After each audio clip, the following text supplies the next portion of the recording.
ইহুদির এক ছেলে বিশ্বনবীর কিছু কাজ করে দিতেন। অনেকদিন হলো ছেলেটা আসে না, ছোট্ট ইহুদি ছেলে, মোবাইল বন্ধ, ছোট্ট ইহুদি ছেলে আসে না। খোঁজ নিলেন, শুনলেন সে অসুস্থ।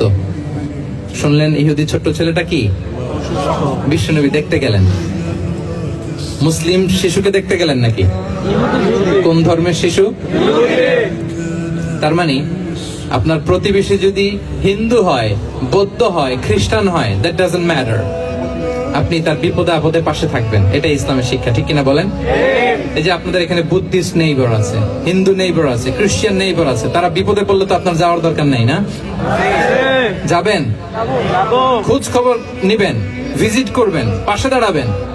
আপনি যে তাদের খোঁজ খবর নিতেছেন, মুসলিম হয়েও আপনি এত চমৎকার আচরণের, এটা দেখেই অনেকে কালিমা পড়ে মুসলমান হয়ে যাবে। এটাই তো দ্য বিউটি অফ ইসলাম, ইসলামের সৌন্দর্য। বিশ্বনবী হিন্দু মুসলিম ইহুদি বাছেন নাই, ছোট্ট ইহুদিটাকে দেখতে গেলেন। যে দেখে হায় রে, কাতর হয়ে সে বিছানায় মৃত্যু শয্যায় শুয়ে আছে। বাচ্চাটার মাথায় হাত বুলিয়ে দিলেন। হাত বুলিয়ে বাচ্চাটাকে, ইহুদি বাচ্চাটাকে বললেন, আসলিম, হে শিশু, তুমি ইসলাম ধর্ম গ্রহণ করো। এখন ছোট্ট মানুষ, তার বাবা আবার পাশে দাঁড়িয়েছে, আব্বা কি বলে না বলে, সে নাযারা ইলা ওয়াজহি আবি, বাবার দিকে তাকালেন। তার বাবা বলে, আতিয়া আবুল কাসিম, মানে বিষ্ণু ইসলামের কুনিয়াত, বড় ছেলে ছিল কাসেম, তাকে বলা হতো আবুল কাসেম। ইহুদি বাবা বলল, মোহাম্মদ যা বলে তাই করো। সাথে সাথে সে বলল, আশহাদু আল্লা ইলাহা ইল্লাল্লাহ ওয়া আশহাদু আন্না মুহাম্মাদুর রাসূলুল্লাহ। বিশ্বনবী বেরোয়ার সময় বললেন, আলহামদুলিল্লাহিল্লাযী আনকাযাহু মিনান নার, প্রশংসা সে আল্লাহর যে একটু আগে জাহান্নামী হওয়ার কথা ছিল, মুহূর্তে কালেমার মধ্য দিয়ে তাকে জান্নাতি বানিয়ে দিলেন।